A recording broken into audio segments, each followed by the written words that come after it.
Hi folks, Nathan Pierce here with Family Protection Ministries. It is August 30th and we are excited to give you some updates on some things, and also especially excited that we are nearing the end of the legislative cycle for this year. The legislature is coming up on the end of their deadlines. There is a deadline this week and there is a deadline in 2 weeks from now. The deadline this week is for the fiscal committees, and the deadline in 2 weeks from now is the last deadline for legislation this year, which is something I'm definitely looking forward to. In between now and then, there's going to be some craziness going on at the Capitol, so you'll want to keep in touch with all that's going on there. Today we're also going to be talking a little bit about a video clip with Matt Walsh talking about staying and fighting in California. We're going to talk a little bit about a school that is helping to transition children behind the back of parents and settling with the mother in one particular case. Another issue that we're going to be mentioning briefly is a former state legislator that has been convicted of a number of crimes and is going to prison. So all that we're going to discuss in just a minute.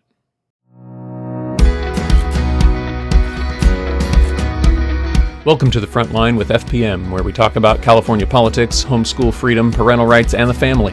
I'm your host, Nathan Pierce, and thanks for joining us today. Let's jump right in and see what's going on here on the Frontline.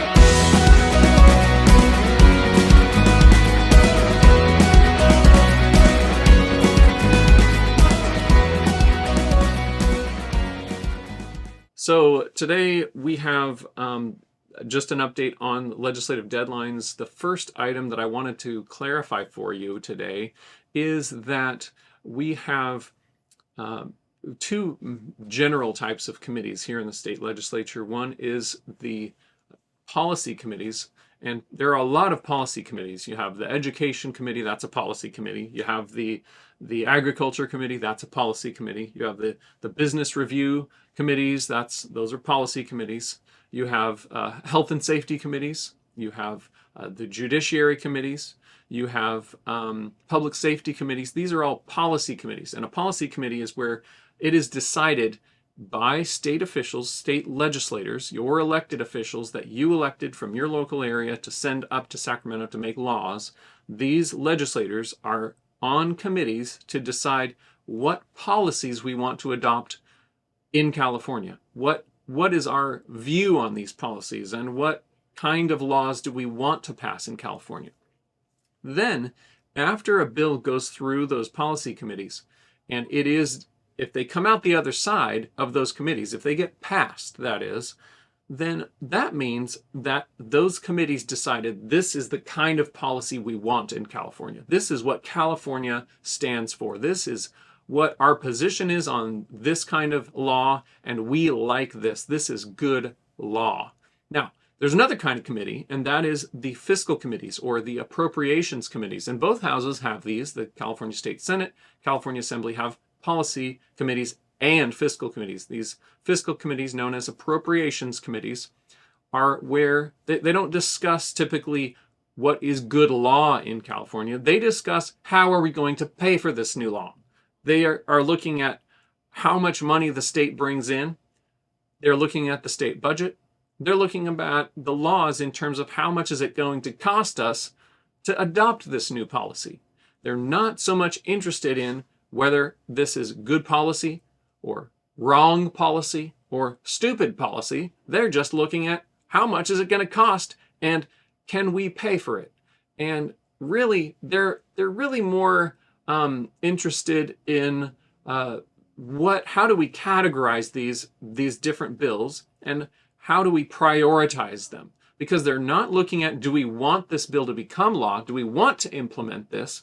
They've already decided that in the policy committee. They already know they want these bills to become law. However, they've got a little problem of we don't have the funds for it, perhaps. Or we have limited funds, but unlimited wants. As we discuss in our economics class, we have unlimited wants, but limited funds. So in this case, the Appropriations Committee is where they make these decisions about how they're going to spend the limited amount of funds that they have. So looking at all the piles of legislation that gets out of policy committees, whether it's good legislation or bad legislation, from my point of view, it's now in another committee where those bills could die. And as I always like to remind people, everywhere in the legislative process, there's opportunities for bills to die. And that's almost always a good thing, right? We always are looking for ways for bills to die because almost always bills ought to die because they are almost always bad. So here in California, the Appropriations Committee is a place for a bill to die, not because they disagree with the policy, but because they don't have the money to pass it, to implement it, to make this bill actually work itself out as a part of government. So when you look at, for example, mandatory kindergarten, that concept has been passed out of policy committees many, many times over the last 40 years. However, it's gotten stuck in fiscal committees many times because it costs so much money to add a whole bunch more students to the school system in California. So that's one example of a bill that dies frequently in the Appropriations Committee. Now, this year, it is a candidate for that again, because we have a mandatory kindergarten bill that is sitting in one of these fiscal committees right now. Senate Bill 767 is a bill that mandates kindergarten for anybody going into public school. We got language to exempt all private school students, including private homeschool students. However, for public school students, this bill, SB 262, would require kids to attend kindergarten prior to the first grade. That's not currently law in California. A lot of people don't actually realize that, but kindergarten's not mandatory here. So we actually have the freedom to choose and whether we want our kids to attend kindergarten or not. And so this bill, SB 262, would require an additional number of kids to attend kindergarten if they're not already. And because that's a new requirement of adding more kids into the public school system, it's going to increase cost, and that cost is significant. So that's why this bill is currently stuck in the Appropriations Committee. So that's an example. Another example would be another bill, AB 1057, which is a bill that requires for every child born in the state of California, a social worker be assigned to that child and then make a visit to that child's home to help be a parent instructor at that child's home and to check up on the baby.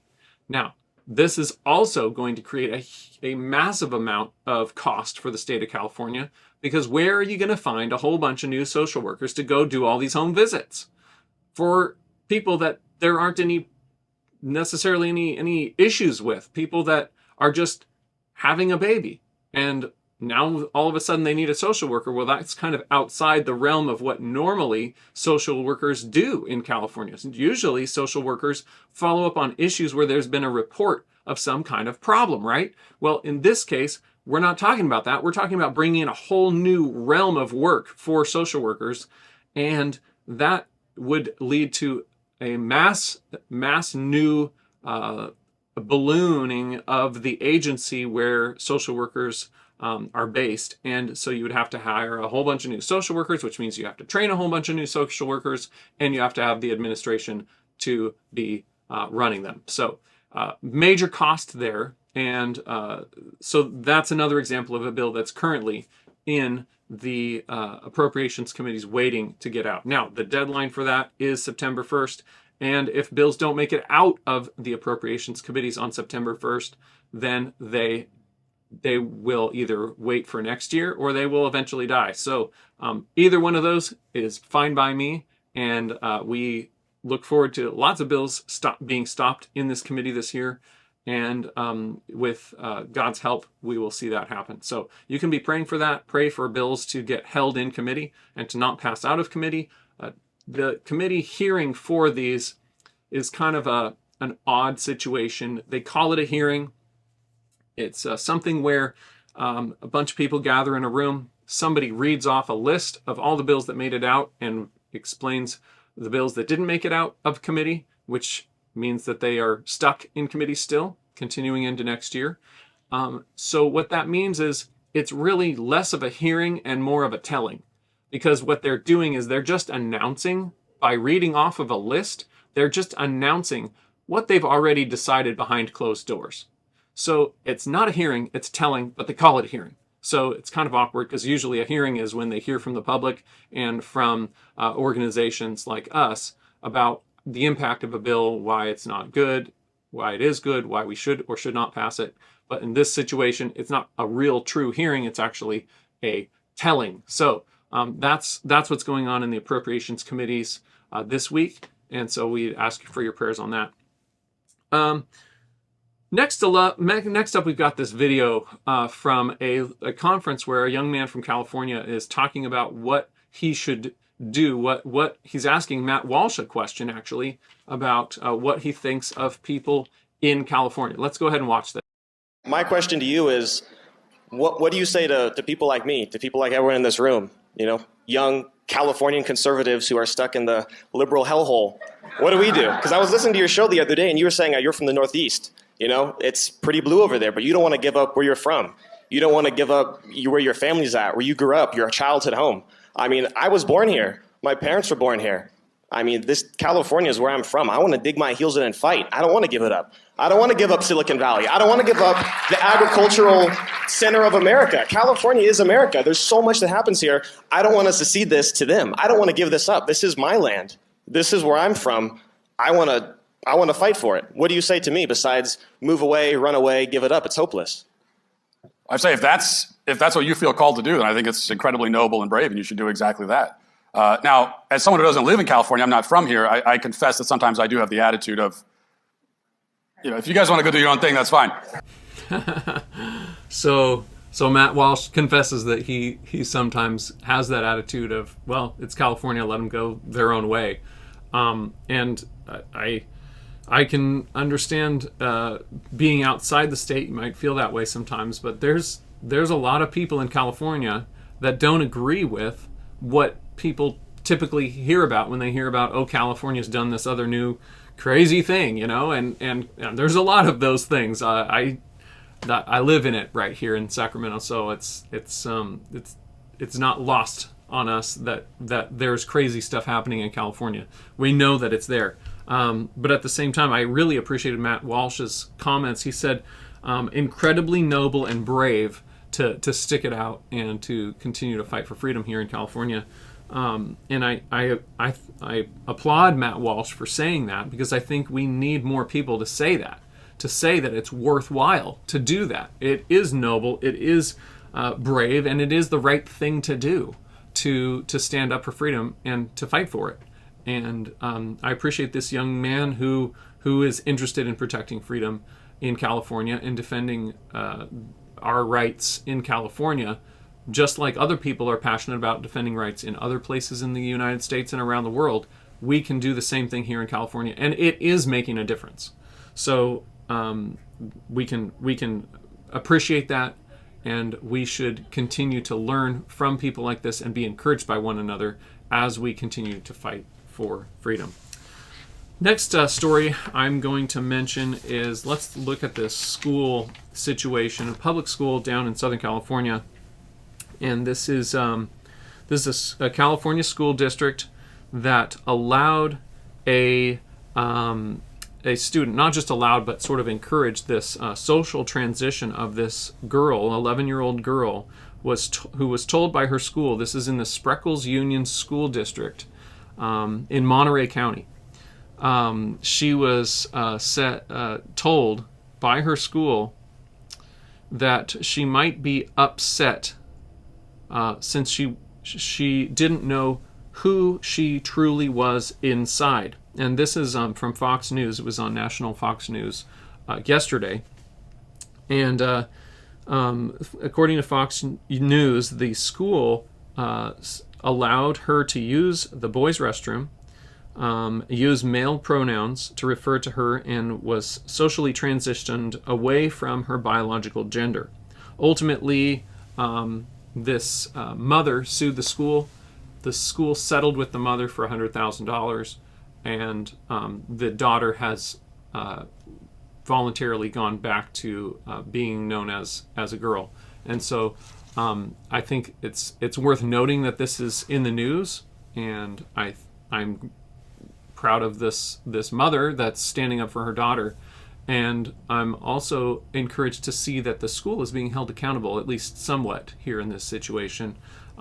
Probably not as much as they should have been, because this is very wrong that they would go behind a parent's back to do this. But this is happening all over, as we know, and we need to be holding these schools accountable.